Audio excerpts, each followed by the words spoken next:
नमस्कार, मी श्वेता. तुम्ही पाहताय न्यूज 18 लोकमत बुलेटिनमध्ये तुमचं स्वागत. सुरुवातीला राजकीय वर्तुळातून महत्त्वाची बातमी. मुख्यमंत्री एकनाथ शिंदे यांनी काल रात्री केंद्रीय गृहमंत्री अमित शहा यांची भेट घेतली आणि आज ते पंतप्रधान नरेंद्र मोदींची भेट घेणार आहेत. दुपारी 4:30 ची वेळ ठरलेली आहे आणि या वेळेत मुख्यमंत्री एकनाथ शिंदे पंतप्रधान मोदींची भेट घेण्याची शक्यता आहे. मंत्रिमंडळ विस्तारावरती या बैठकीमध्ये चर्चा होऊ शकते. मंत्रिमंडळाच्या एकूण 43 मंत्र्यांपैकी शिंदे गटानं 8 कॅबिनेट आणि 5 राज्यमंत्रीपदाची मागणी केल्याची माहिती असून उर्वरित 29 मंत्रिपदं भाजपनं घ्यावीत असा प्रस्ताव ठेवल्याची माहिती सूत्रांकडून मिळतेय. नड्डा तसंच मावळते राष्ट्रपती रामनाथ कोविंद आणि उपराष्ट्रपती व्यंकय्या नायडू यांची देखील ते भेट घेणार आहेत आणि त्यानंतर संध्याकाळी ते खास विमानानं पुण्याला परतणार आहेत.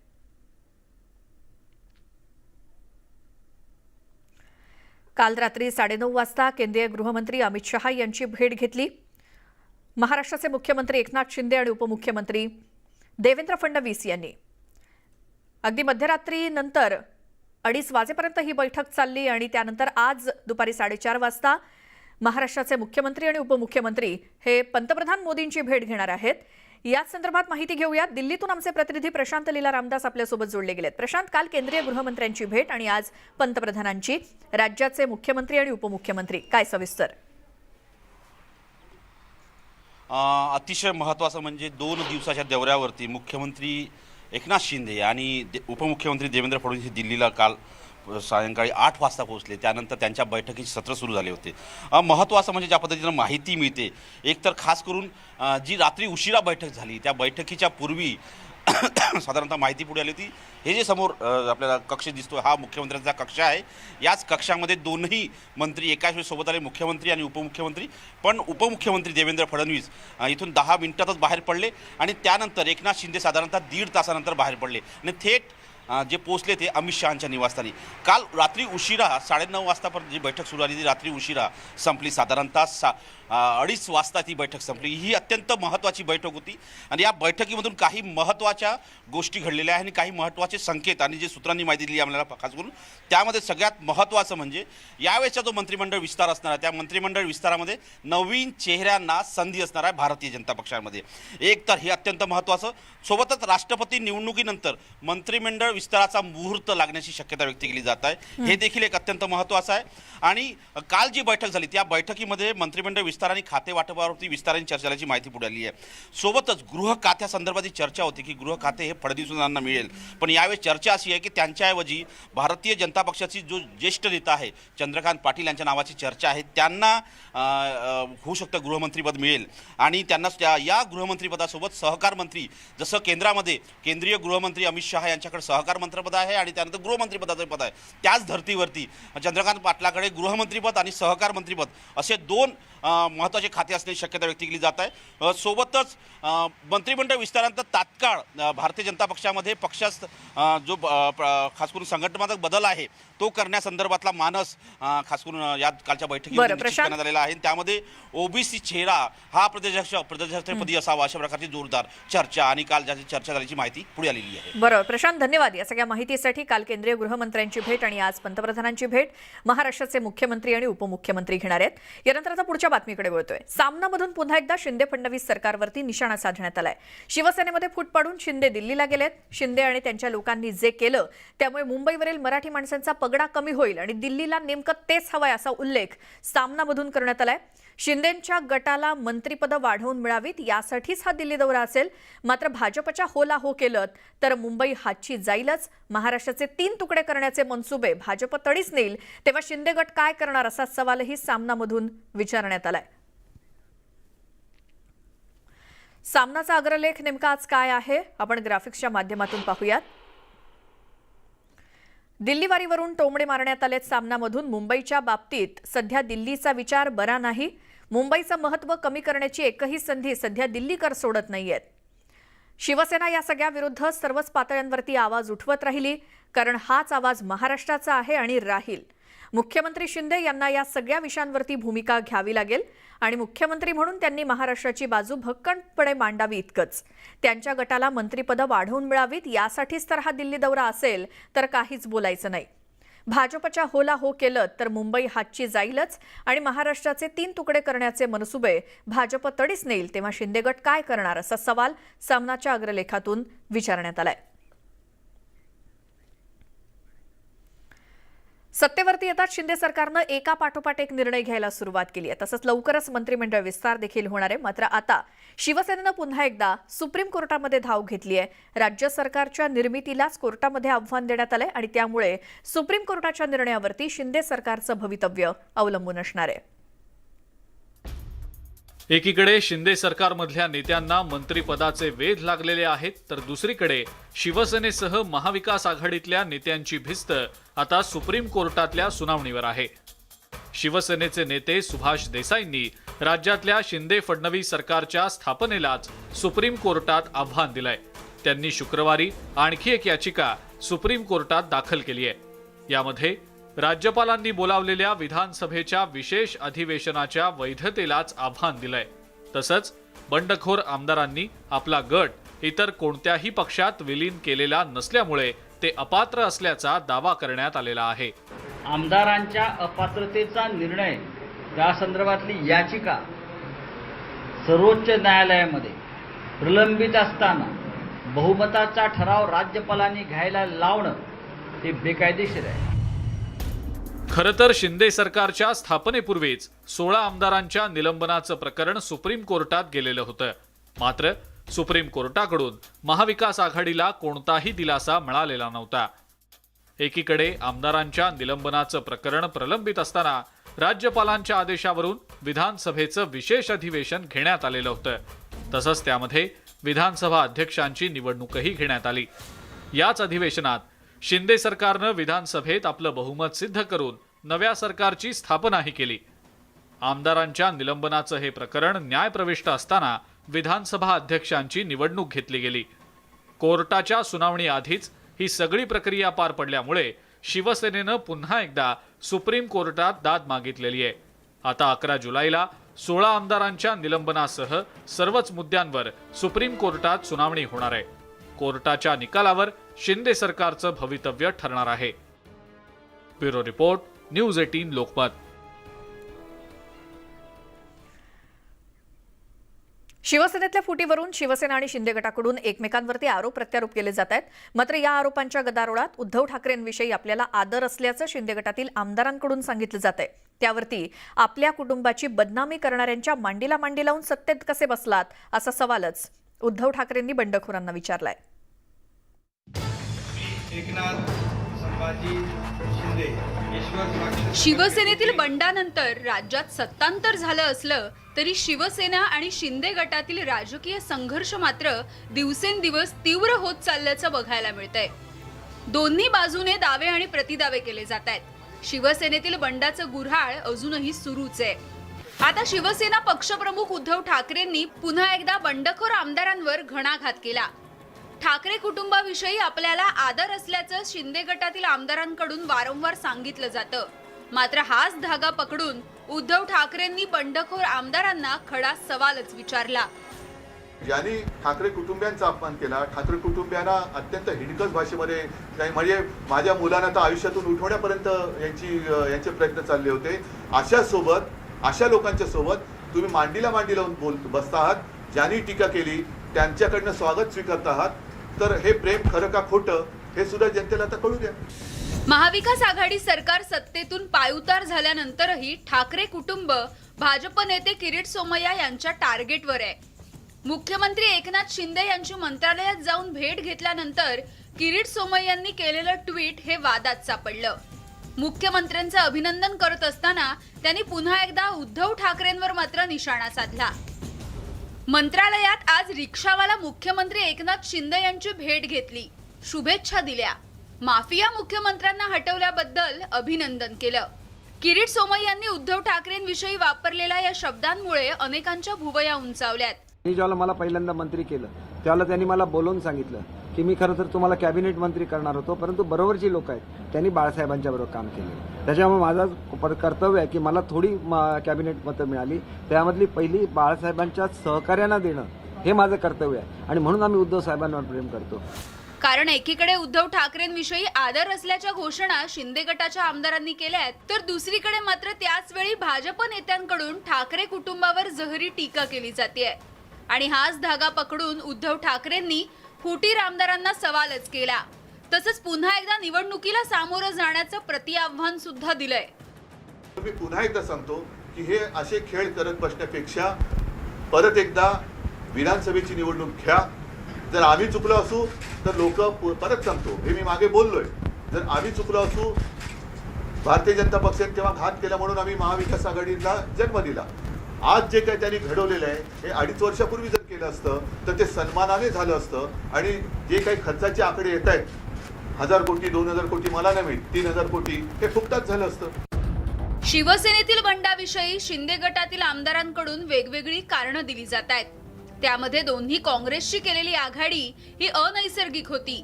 तसंच महाविकास आघाडीत शिवसेना आमदारांची कोंडी होत असल्याचा दावा सुद्धा शिंदे गटाकडून केला जातोय. शिवसेना वाचवण्यासाठी हा उठाव असल्याचा प्रतिवाद शिंदे गटाकडून सुरू आहे.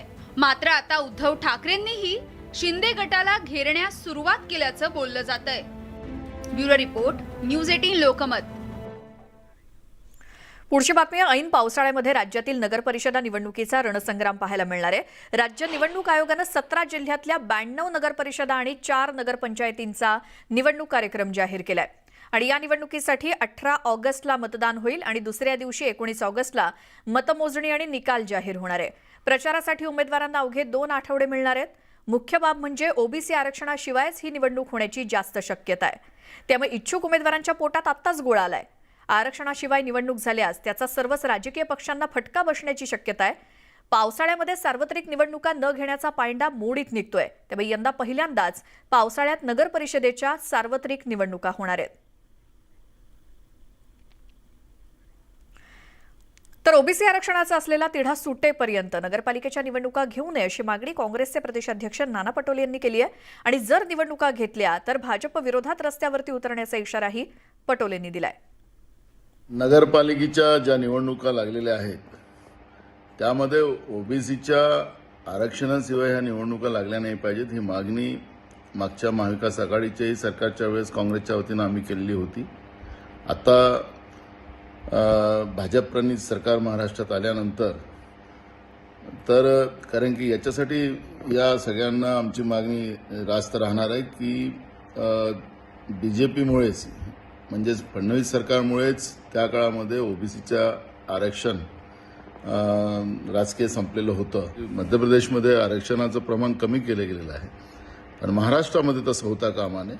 आणि ह्या निवडणुका होणाऱ्या नगरपालिकेच्या निवडणुका ह्या ओबीसी आरक्षणहीच व्हाव्या ही मागणी काँग्रेसच्या वतीनं करते. नाहीतर आम्ही महाराष्ट्राच्या शिंदे भाजप प्रणीत सरकारच्या विरोधात आम्ही जोरात आंदोलन करू, रस्त्यावर उतरू.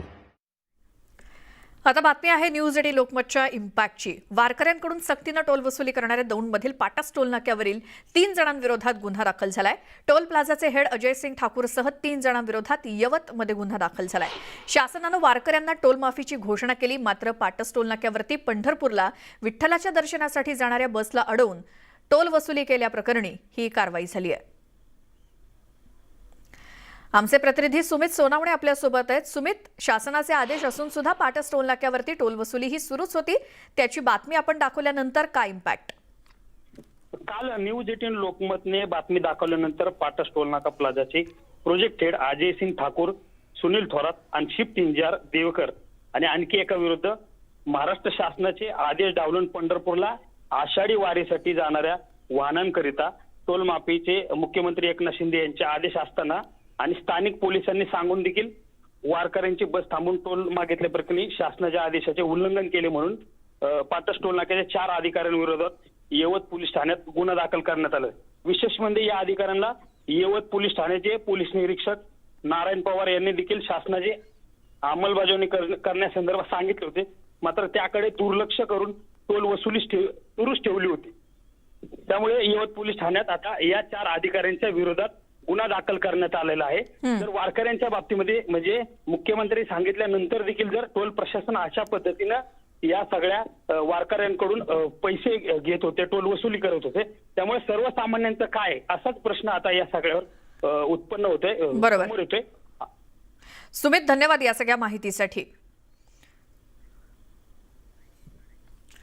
यानंतर आणखी एक मोठी बातमी आहे. बुलढाणा जिल्ह्यामध्ये आदिवासींच्या जमिनी हडपण्याचा सपाटा सुरू आहे. संग्रामपूर तालुक्यामध्ये चिचारी गाव परिसरामध्ये आदिवासी बांधवांच्या जमिनी आहेत.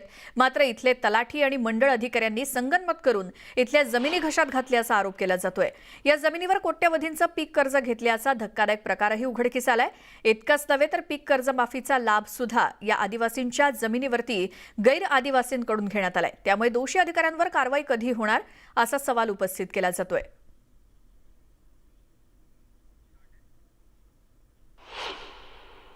गेल्या 4-5 वर्षापासून 5 वर्षाच्या अगोदरपासून गैर आदिवासी लोकांनी तलाठी आणि मंडल अधिकाऱ्यांना सोबत घेऊन संगनमत करून परस्पर कोणती खरेदी खत न करता, कोणते रजिस्टर, कोणते दस्तावेज न करता परस्पर डायरेक्ट सातबारे नावावर केले. हा खरोखर संतापजनक प्रकार आहे. एवढंच नाही तर ह्या लोकांना भूमिहीन केला आहे आणि गेल्या 5-5, 6-6 वर्षापासून यांचे मुलीचे लग्न थांबले आहेत, मुलांचे लग्न थांबले आहेत, कारण की यांच्या नावानं सातबारे शिल्लक ठेवले नाहीत. हा भयानक प्रकार या ठिकाणी झालेला आहे.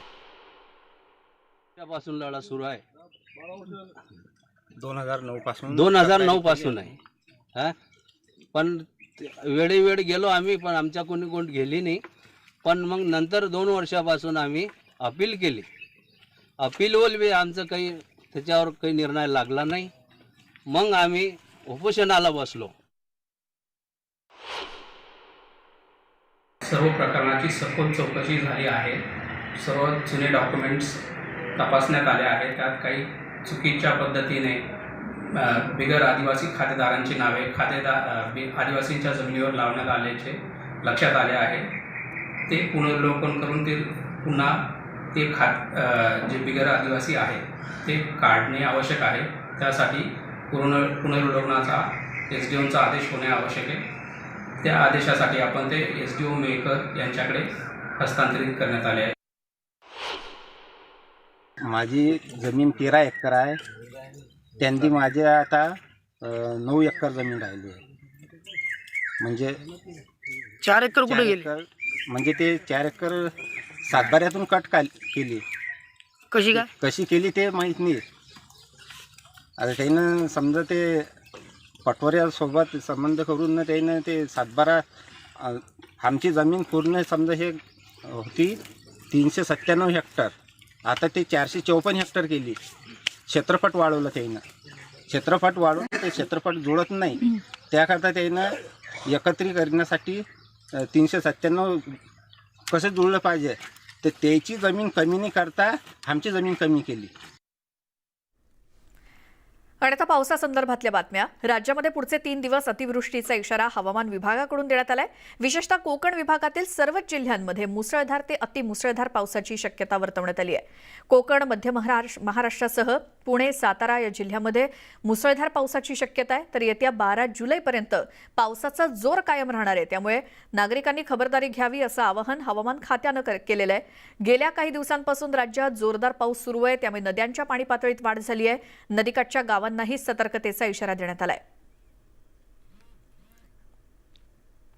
हिंगोलीला देखील पावसानं अक्षरशः झोडपून काढलं. हिंगोलीच्या वसमत तालुक्यातील कुरुंदा गावामध्ये पुराचं पाणी शिरलं. अनेकांचे संसार उघड्यावरती पडलेत. गावात पाणी शिरल्यानं नागरिकांनी आपापल्या परीनं सुरक्षित ठिकाणी जाण्याचा प्रयत्न केला आणि पहाटेपासून प्रशासनाकडून मदत कार्य देखील सुरू झालंय.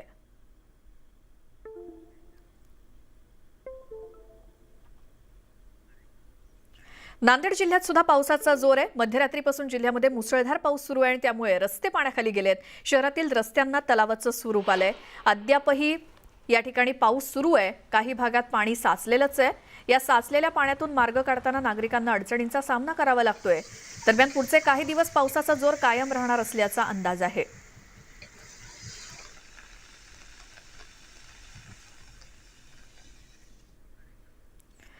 गेल्या वर्षी चिपळूणला महापुरामध्ये कोकणाला मोठा तडाखा बसला आणि शहराच्या चहूबाजूने पाणी वाढल्यामुळे शहरामध्ये येण्याचे मार्ग बंद होते. त्यामुळे मदत कार्यामध्ये मोठा अडथळा निर्माण झाला होता. मात्र यावेळी जिल्हा प्रशासन आधीच सतर्क झालंय. हवामान विभागाकडून रेड अलर्ट जारी झाल्यानंतर चिपळूणमध्ये NDRFची 20 जणांची टीम सामग्रीसह सज्ज ठेवण्यात आली आहे. त्यांच्यासोबत संवाद साधलाय आमचे प्रतिनिधी स्वप्नील घाग यांनी. चिपळूणमधली ही दृश्य मागच्या वर्षीच्या महापुराची आणि त्यानंतर किती मोठ्या प्रमाणात हा महापूर आला होता हे आपल्याला सर्वांनाच माहिती आहे. यावर्षी सुद्धा तशी परिस्थिती उद्भवतानाच आधीच प्रशासन सज्ज झालंय आणि एनडीआरएफचे 30-20 जणांची टीम चिपळूणमध्ये आधीच सज्ज ठेवण्यात आलेली आहे. 2021ला चिपळूणमध्ये महापूर आला होता आणि या महापुरामध्ये प्रचंड नुकसान ह्या संपूर्ण शहराचं आणि आजूबाजूच्या परिसराचं झालं होतं. मात्र यावर्षी प्रशासनाने अधिक खबरदारी घेतलेली आहे. अतिवृष्टीमध्ये कोणत्याही प्रकारची हानी होऊ नये याची खबरदारी प्रशासनाने आधीच घेत एनडीआरएफ चिपळूणमध्ये दाखल झालेला आहे. आपल्यासोबत चिपळूणचे प्रांत अधिकारी आहेत, त्यांच्याकडून जाणून घेऊयात की कशा पद्धतीने या सगळ्या महापुराला किंवा अतिवृष्टीला प्रशासन सामोरं जाणार आहे. सर, मला सांगा, यावेळेला प्रशासनाने कशा पद्धतीने खबरदारी घेतलेली आहे, काय तयारी? मागचा जो अनुभव विचारात घेता आपण या अगोदरपासूनच प्रिकॉशन्स घेतो आहे. जसं की भारतीय हवामान खात्यानं 3 दिवस रेड अलर्ट जारी केलेला आहे आणि त्या अनुषंगानं एनडीआरएफची टीम चिपळूणमध्ये दाखल झालेली आहे. या टीमबरोबरच नगरपालिकेच्या स्तरावरून सुद्धा आपण चिपळूण शहरासाठी नियोजन केलेलं आहे. आता गेल्या 4 दिवसांपासून सुरू असलेल्या पावसामुळे महाबळेश्वरमधील वेण्णा लेक सुद्धा ओव्हरफ्लो झालाय. महाबळेश्वर आणि पाचगणी शहराला पाणी पुरवठा याच तलावातून होतो. या तलावाचं पाणी सांडव्यावरून वाहू लागलंय. तलावाची साठवण क्षमता ही 56 दशलक्ष घनफूट इतकी आहे. यावर्षी जुलै महिन्याच्या पहिल्या आठवड्यातच वेण्णा लेक तलाव भरल्यामुळे महाबळेश्वरमधून समाधान व्यक्त होत आहे.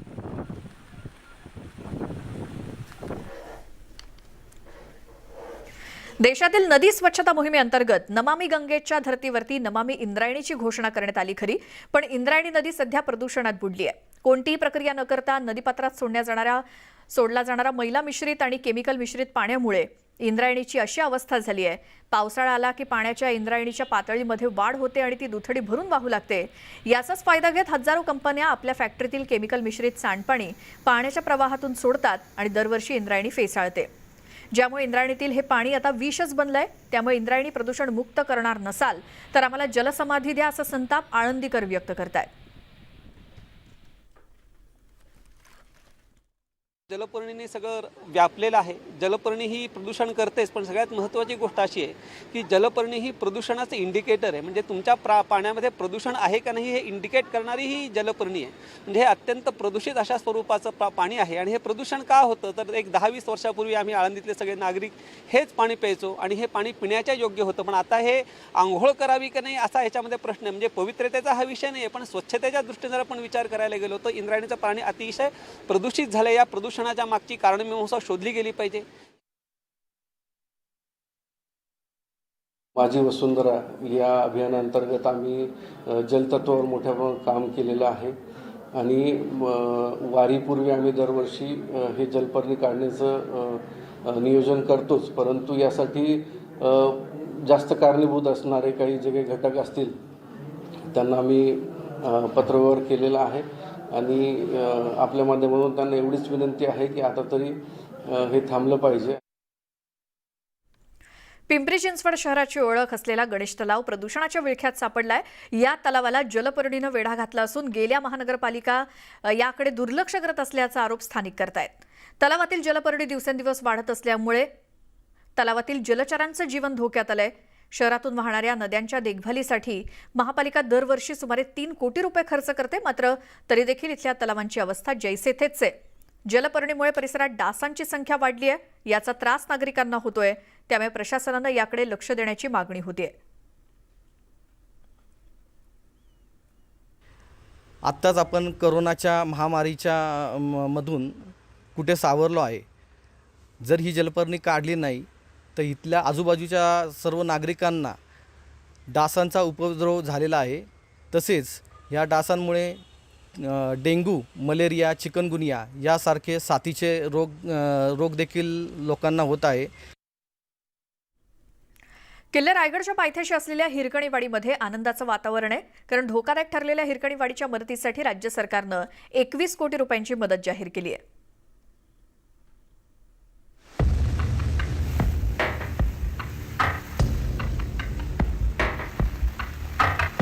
रायगड किल्ल्याच्या पायथ्याशी असलेल्या हिरकणीवाडीतील जमीन मागील 15 वर्षांपासून खचते.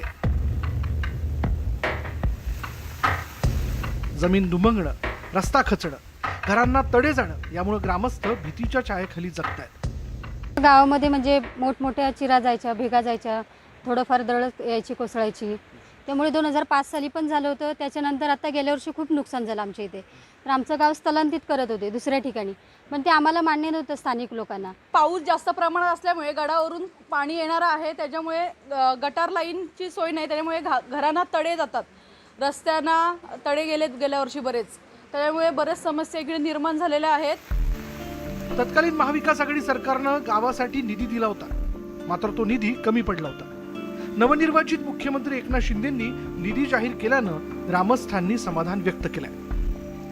साधारणतः 2005 पासून ह्या अतिवृष्टी होत आहे. त्या अतिवृष्टीमुळे जे गडावरून जे येते पाणी, त्या पाणी ह्या गावाच्या वरच्या बाजूने भरपूर मुरले जाते.